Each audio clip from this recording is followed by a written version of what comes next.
So, some of you may know me, some may not. My name is Ajahn Achalo, student of Lumpur Anan. Been a bhikkhu for 26 years. I believe you're about a week into a 9-day retreat. Some of you probably taken some time off work and are keeping a full retreat schedule. Others of you will be squeezing in what you can with family and work commitments. Other people will be listening to the talk later when time allows. So I'm not completely sure what to talk about that would be relevant for most people. So I'm going to talk about something general that I hope is helpful to most of us. What I wanted to talk about is faith as a spiritual power.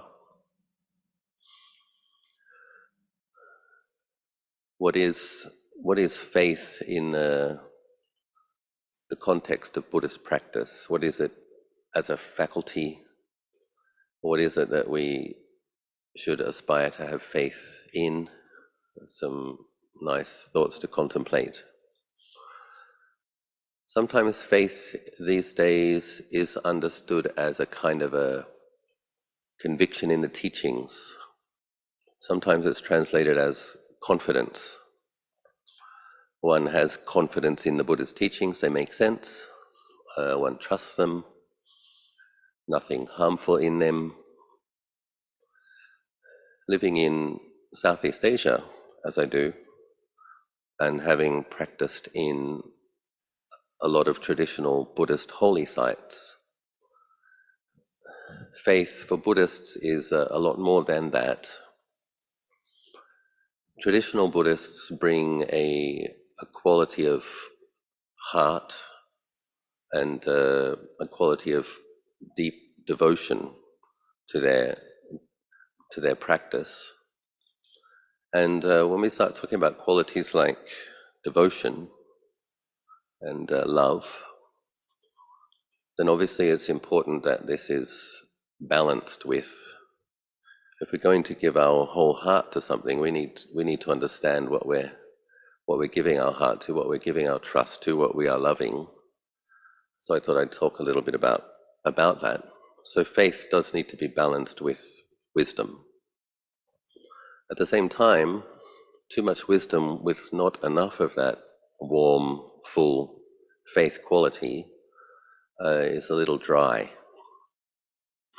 And one of the things we need to do in our practice, one of the benefits of deepening faith, bolstering faith, is that it leads to the next of the spiritual powers, the arising of energy, a good amount of good quality energy.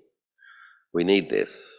A lot of people, particularly a few years into practice after the initial inspiration, things can get a bit dry. People can feel a bit stuck. Practice almost seems as though it plateaus, and people can look back on previous highs and wonder why they're not getting previous peaks in practice and wondering why they're not getting similar results. And this is an area where faith can be very helpful in stimulating more energy. So what is wise, what is skillful to have faith in? How should we understand faith? So in the suttas, Lord Buddha talks about right view, conventional right view, and ultimate right view. So these are the things that Lord Buddha is explaining as skillful to believe in. One of those things is karma, a belief in karma. Good deeds bring future happiness, future benefits, future supports. Unskillful deeds bring challenges, difficulty, suffering.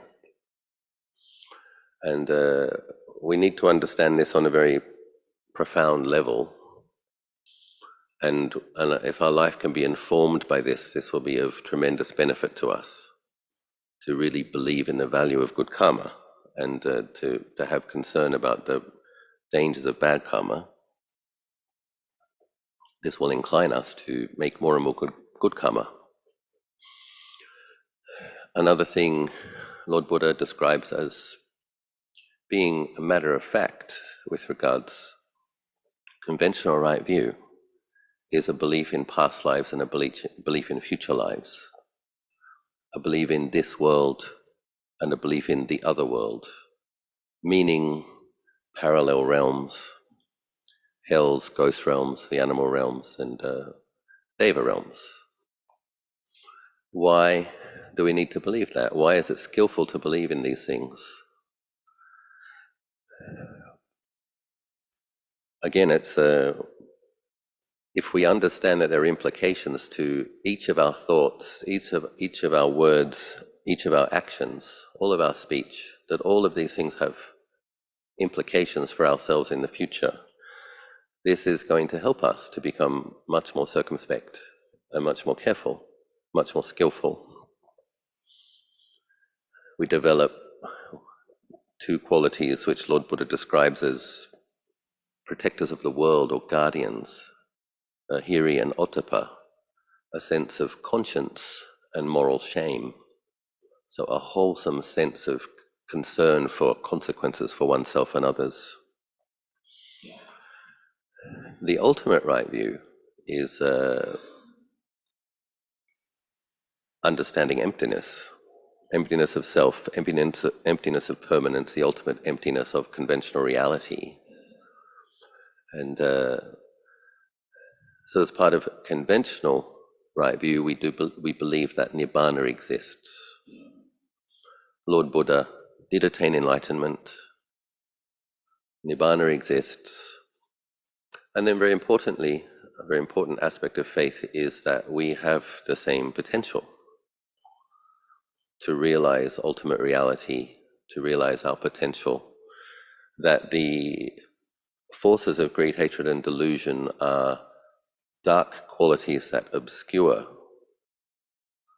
a deeper reality of having enlightenment potential, Buddha potential, the capacity to realize Nibbana and be liberated from greed, hatred, and delusion by doing so. So having a deep faith in this is helpful. We shouldn't just brush over this, oh yeah, I have faith in that, and think that we have faith in it. It's good to really consider it and really deeply have faith in it, because the degree to which you can have faith in Nibbana, understanding that if this is your goal, the thing that you really want to realize, then it's good to invest some time and energy and thought, practice into contemplating that it really is real and that it really is your potential, and feel very confident about that. And it's good to do a little bit of investigation. Is there a part of you that suspects maybe you can't do it?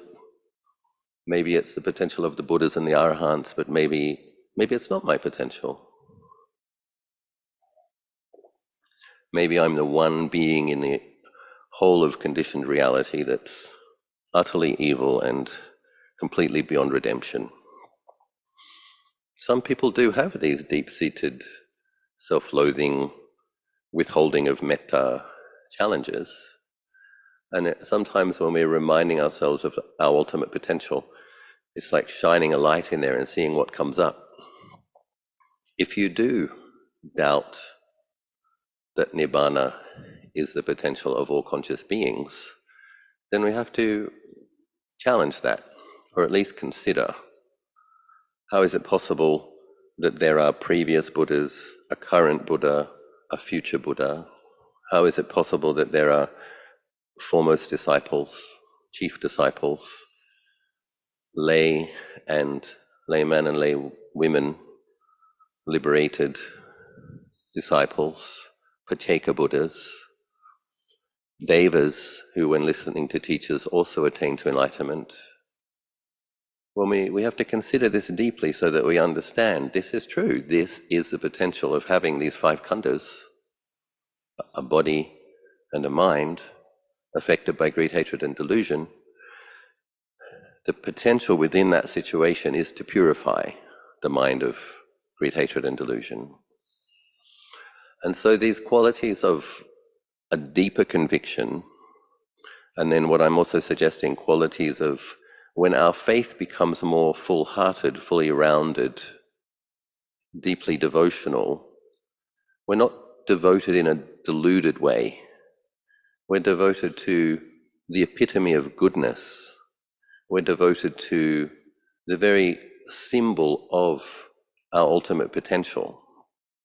So these are things that there's no danger in being devoted to the ultimate goodness, ultimate potential, ultimate purity. That's a very, very wholesome thing to feel devotion towards.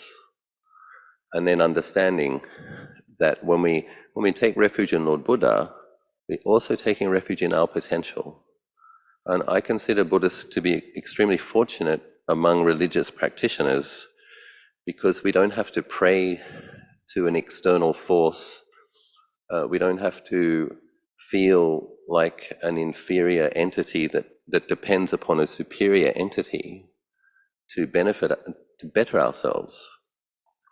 We look at beings who have realized their potential through practicing the Eightfold Path, having insights into the Four Noble Truths, and we understand that's my potential too. If I walk this path, if I cultivate this path, that is going to be the outcome.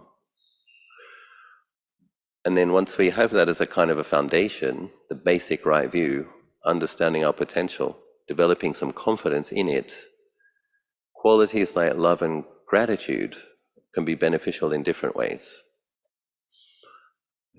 Conscious beings, human beings, the faith is a faculty.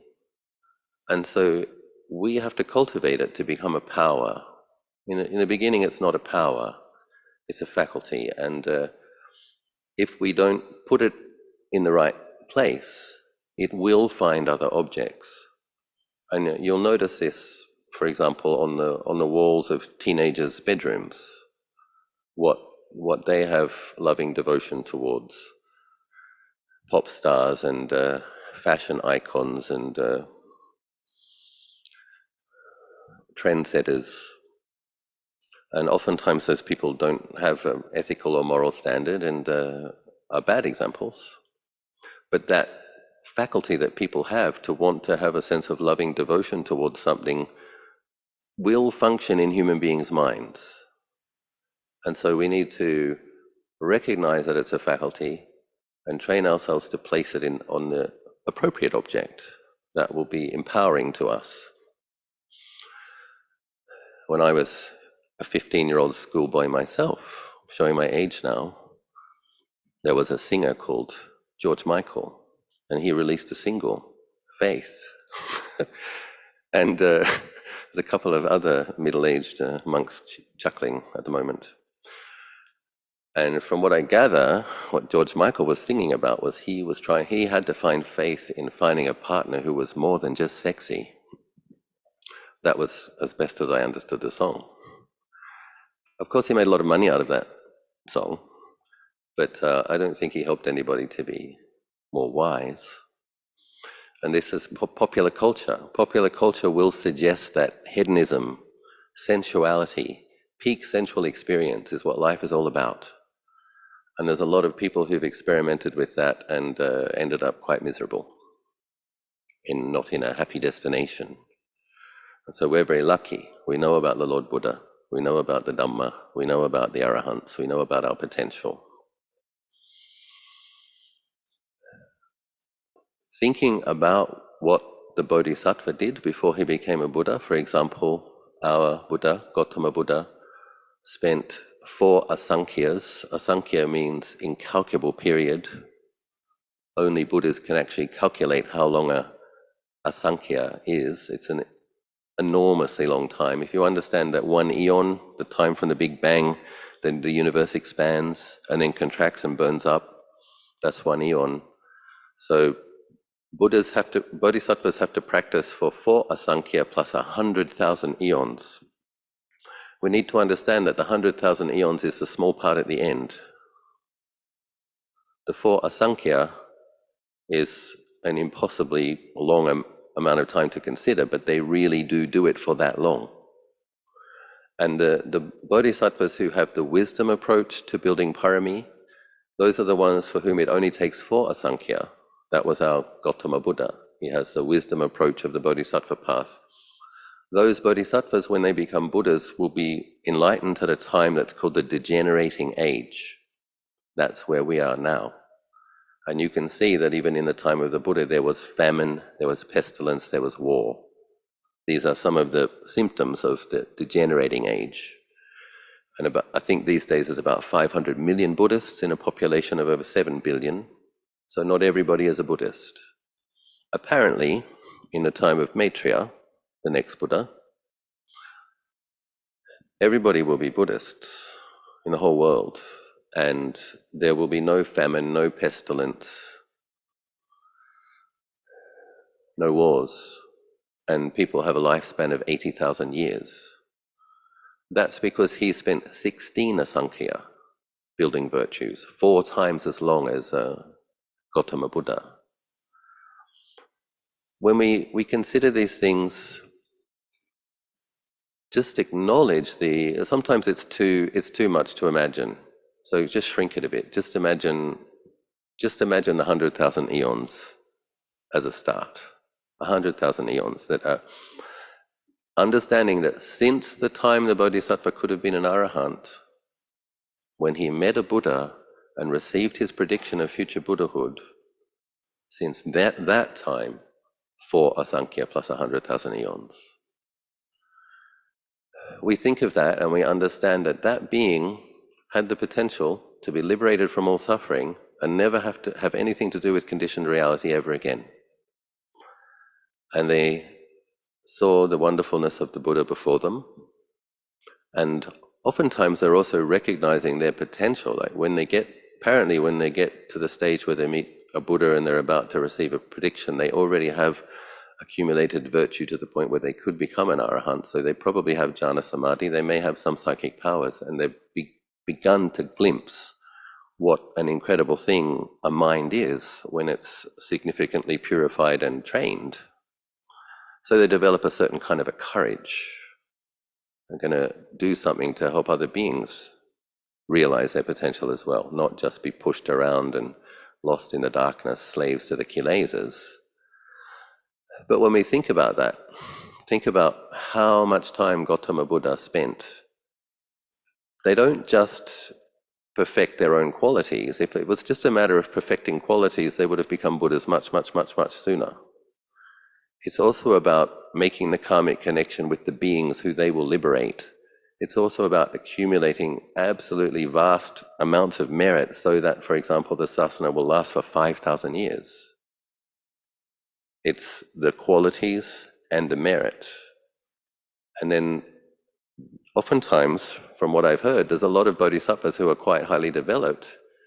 And sometimes people wonder, why don't these great bodhisattvas come down and become liberated or teach more people or whatever?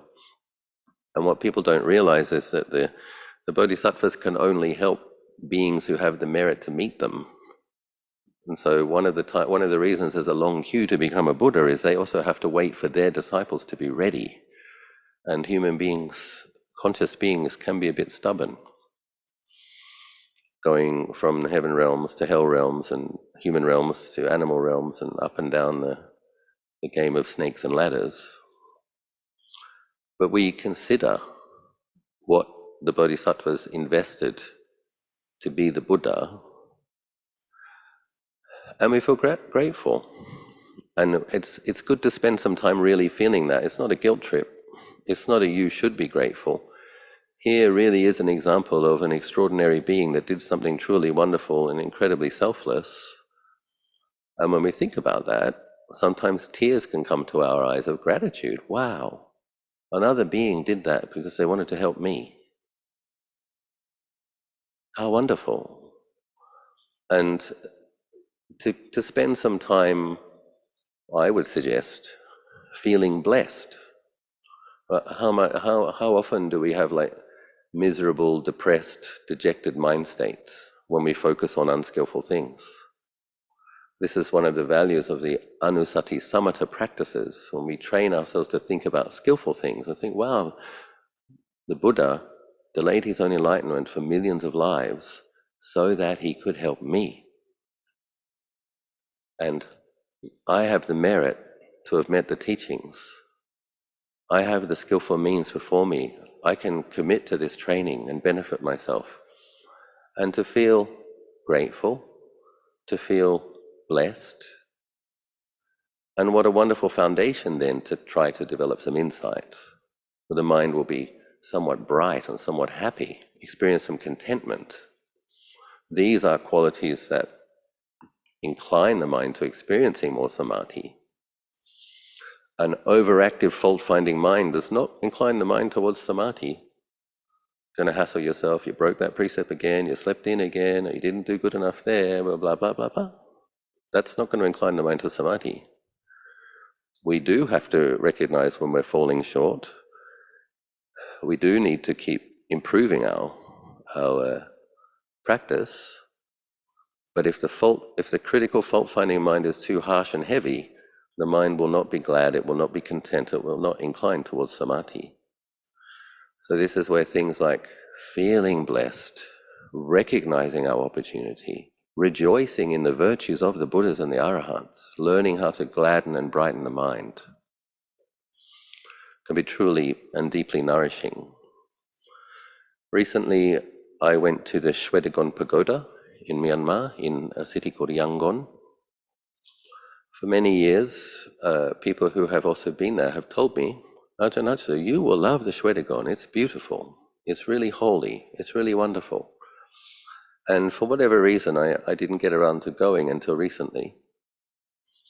Because I have lived in Southeast Asia for 25 years, and because I do have more of a faithy, devotional character than many other Western monks, I have, as do many of my students, I have had opportunities to practice in holy sites, many of them, and sometimes for long periods.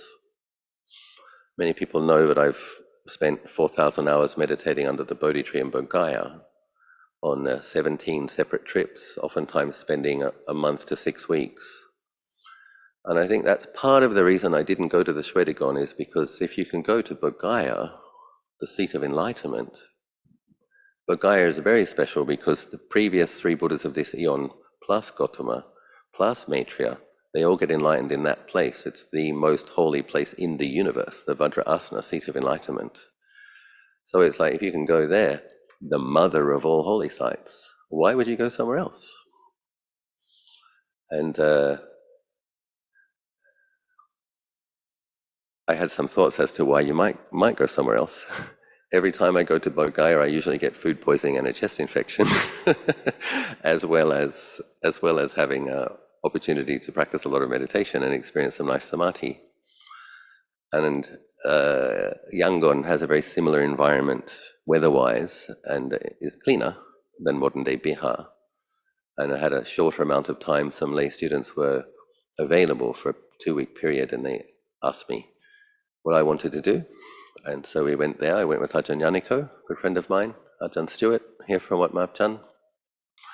And we spent 2 weeks. At the Shwedagon Pagoda, so I'll just say a little bit about the pagoda itself. Pagoda is the Burmese word for chedi or stupa. So the Mahabodhi temple is 104 meters tall, I believe. No, sorry. 54 meters, Mahabodhi chedi. The Shwedagon Pagoda is 105 meters tall. And the Shwedagon Pagoda is not gold-leafed, but gold-plated. And they say that there's somewhere between 30 and 60 ton of gold on the Shwedagon Pagoda. Now, personally, I don't get that excited about gold until recently. I like stone, bricks, wood, serene things.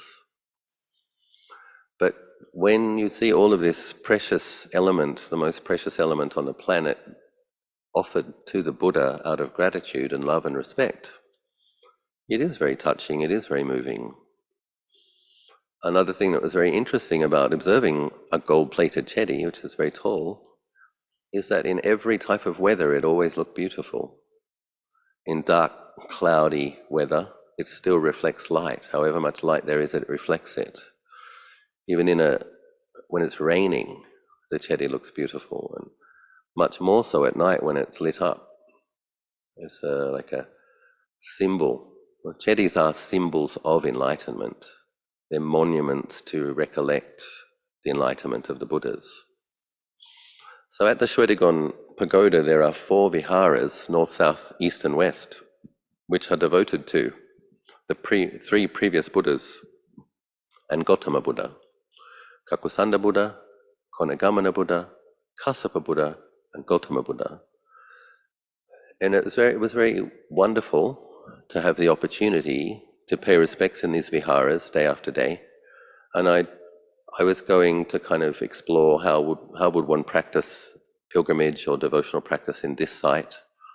And I decided to sit for an hour and a quarter in each of those viharas each day, so sitting 5 hours of meditation, plus the circumambulations. The circumference is about 430 meters. Going around it 3 times takes about half an hour. But sitting in front of the images of Kakusanda Buddha, Konagamana Buddha, and Kassapa Buddha, it brought to mind the existence of these previous Buddhas. And I have a lot of faith already in general, but I always enjoy when another facet of a beautiful quality of faith opens up, and just really enjoyed feeling grateful. And it was one day when I was meditating in front of the Kassapa Buddha statue that I had a kind of an intuition that I felt perhaps I met him, and the fact that I'd been able to pay respects to him was one of the factors in why I attained a human birth and was able to become a bhikkhu in this lifetime. And then naturally there's that sense of feeling grateful and wanting to thank the previous Buddhas. Thank you so much. And I would suggest that that's the case for all of us. If we haven't paid respects to the actual teaching Buddhas, the Samma Sambuddhas, we have paid respects to their well-practiced disciples. We have practiced teachings that they laid down. And that's how we accumulated the karmic affinity and the merits to meet this Buddha's teachings in this time.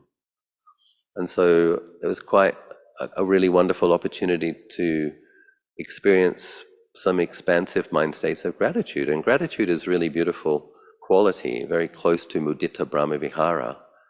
Just when we feel grateful, when we generally deeply feel grateful in our hearts, there's a lot of joy.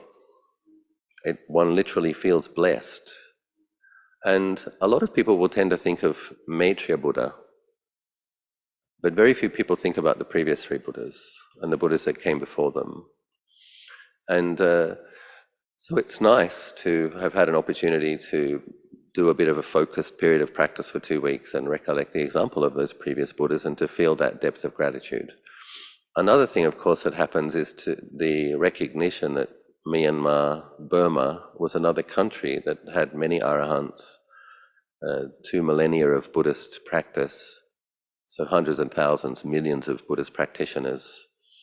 It was almost like visiting some long-lost relatives and getting a bit of a sense for one's ancestors and extended family, and feeling nourished by all of their faith, all of their practice, a sense of having a lot of friends on this journey. And that's another thing, isn't it? Like, we can feel isolated, we can feel alone sometimes. And that's where these anusati practices, recollecting the Buddhas, recollecting the Arya Sangha, recollecting our Kalyana Mittas, recollecting the Devas who are established in enlightenment or who have very virtuous qualities. When we recollect these things, we don't feel lonely, we don't feel isolated. And this is something that we all need to do. We all need to train our minds to think skillfully. This yoniso manasikara, wise reflection, gives birth to wisdom. So we often hear about the body contemplation, we often hear about the death meditation. These are clearly fundamentally important, particularly in training the mind to have the liberating insights. But in terms of the foundation that will support that process, it's really good to develop a sense of deep gratitude, a sense of love, a sense of devotion to purity, one's potential, truth. Because when one has that in place, one can have a lot of conviction. You have a lot of deep faith, a lot of good energy. Now you can have conviction I really am going to stick to my daily practice. I really am going to keep those precepts. And it's coming from a empowered, blessed, nourished space that wants to realize its potential.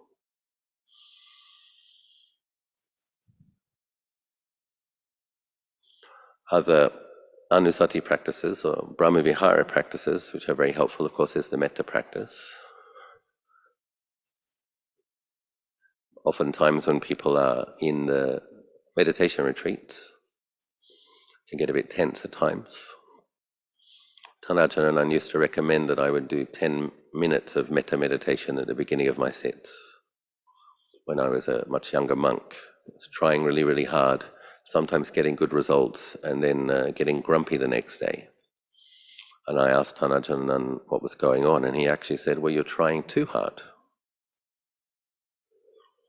And what you need to learn to do is put forth the right amount of effort and be consistent. Not like that sense of, I think it's quite normal for young men, inspired, good teacher, good monastery, good opportunity, practice really hard.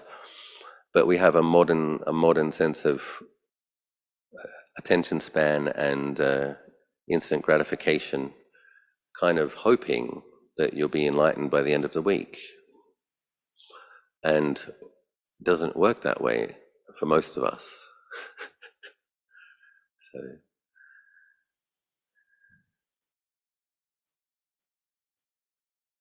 in Thai it was, you don't need to practice out jing, out jang, you have to practice podi podi. It has to be the right amount, and it has to be consistent. And I think this is probably one of the most difficult aspects of Buddhist practice. I think we're all very good at putting forth a good effort for a period of time, and then we're all very good at slacking off again. And this is a problem, because it doesn't take that much intelligence to understand that one step forward and one step backwards isn't actually going anywhere. And so this is where the commitment to my daily sitting, if possible, increase it to 2 sittings. And like plodding, I would recommend a plodding approach, which is, don't want to sound too intimidating here, but a plodding approach which is absolutely ruthless. I am going to do 5 more minutes a day. Come hell or high water, I'm doing 5 more minutes. As you increase your abilities, increase your capacity, increase your commitment, now that you have deep, deep, deep faith, I am going to add a second session or a third session, even if it's just 5 minutes before sleeping, because when we add the extra practice, we can keep adding. This month I added 5 minutes before sleeping. Next month I'm making it 10 minutes. In 6 months it becomes 15 minutes. You really see the benefit of establishing a greater sense of clarity. I recommend meditating at the beginning of the day, so that when you set your resolution to bring your clarity and your presence of mind into your daily activities, that you've actually established that presence of mind and clarity. Don't look at your portable device. Put it on flight mode. You're not attending to the world, you're going on a trip inside. After your meditation, you can turn on the device. But first thing in the morning, you make it about establishing clarity, generating mindfulness. And then you set the resolution to bring that into your day. You will notice when you do that you notice when your thoughts are wholesome, unskillful, or neutral. You notice more quickly. You're able to stop yourself halfway through unskillful sentences. But if you don't meditate in the morning, you might know vaguely that it's unwholesome, but you can't quite stop yourself sometimes. We need to make our mindfulness powerful, so that it has the power to resist the negativity, the kilesas, negative qualities.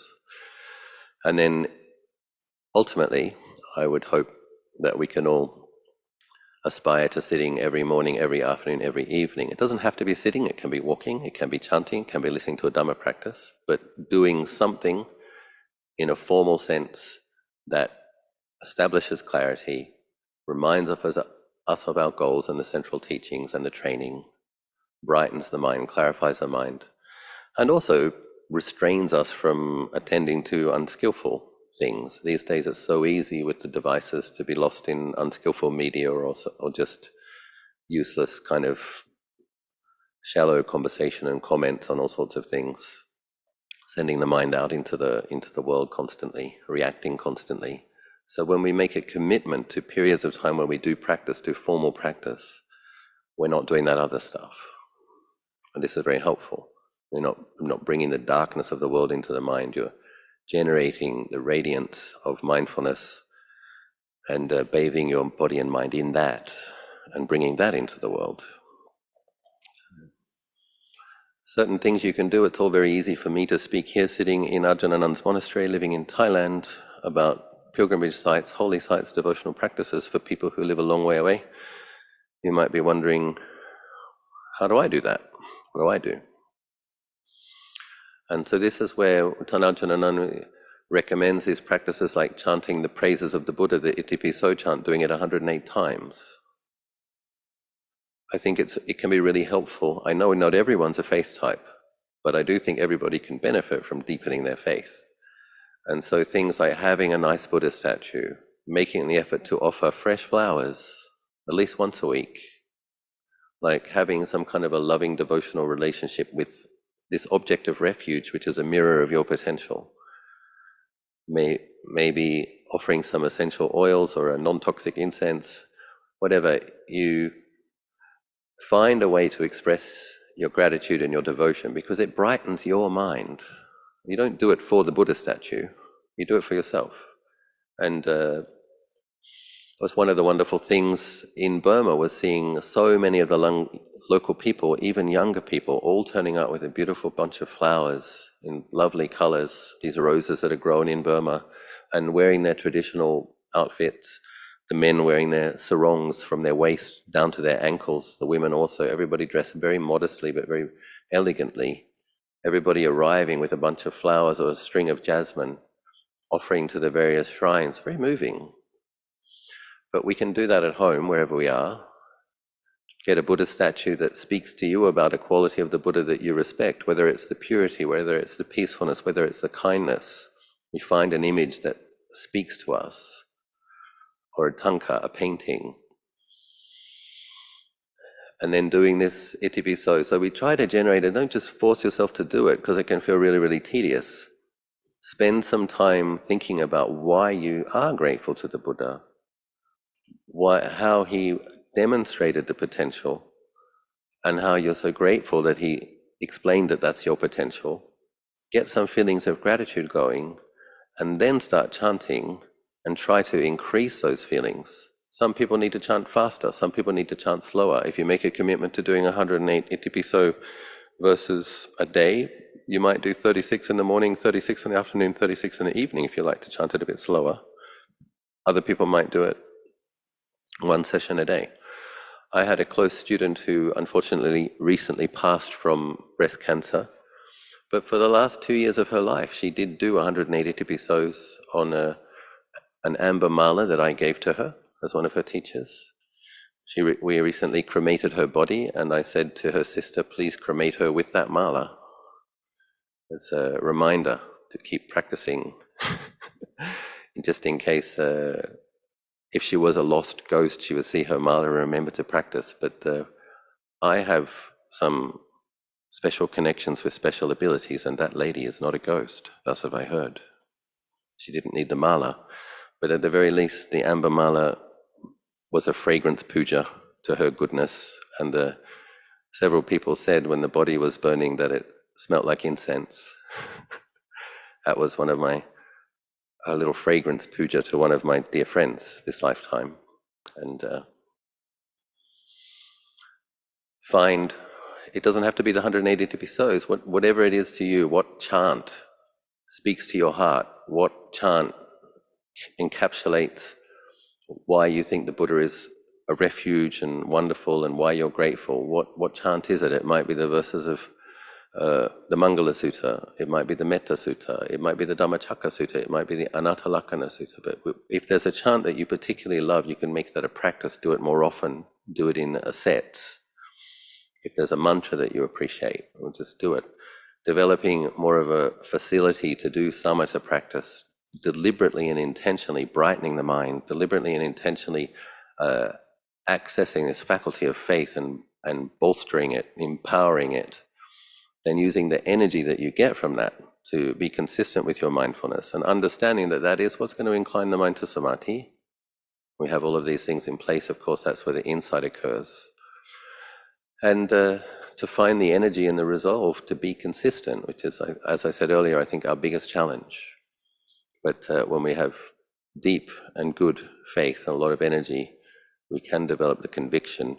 We can do things like determinations, make determinations, and because we have the conviction, we can do it. We can follow through. We can fulfill it. When I first completed 1,000 hours of formal meditation at the Mahabodhi, under the Bodhi tree in India, I was kind of in awe that I could actually do that. I was like, wow, Achalo Bhikkhu somehow managed to do that. And then in a moment of ecstatic fervor, I determined to do another 2,000 hours, being so happy with the effort.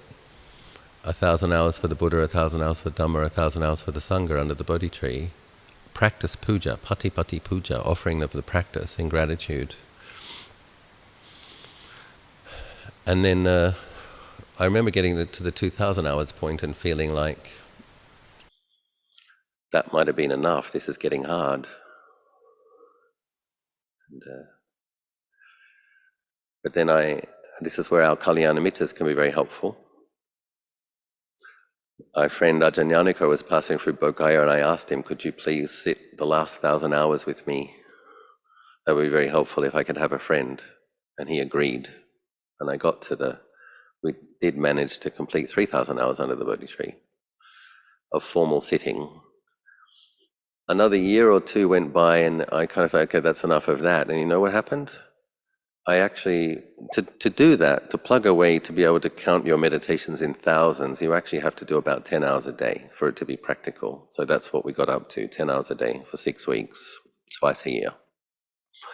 I had a break from it for a couple of years, and then the thought arose, I want to keep doing it. I don't want to stop this practice. It's become an important part of my life, and it's something that I can do now, and something that I really appreciate. So I went back and did another 1,000. And so, being a monk for 26 years now, looking back at that, I understand that it was from what I was saying earlier, having a determination to keep plodding and increase your efforts when you can, and then not letting it slip back. And another story I often tell is that when I was a novice at Wat Nanachat 27 years ago, on average 6 days a week I wanted to disrobe. The reason I didn't was that 1 day a week. So it's like people can look at senior monks, hear them talking about meditating 10 hours a day for more than a month and kind of project onto them that's what he's like. No, it's not. That's what he became like after a lot of patient endurance and struggle and quite a few tears, and but not giving up. We're having faith in Buddhas and having faith in our potential, having faith in our teachers, and keeping on going. So I hope that something I may have said may be helpful to you. I appreciate your practice. I wish that you may all grow in Dhamma. We may all grow in Dhamma together. Be well.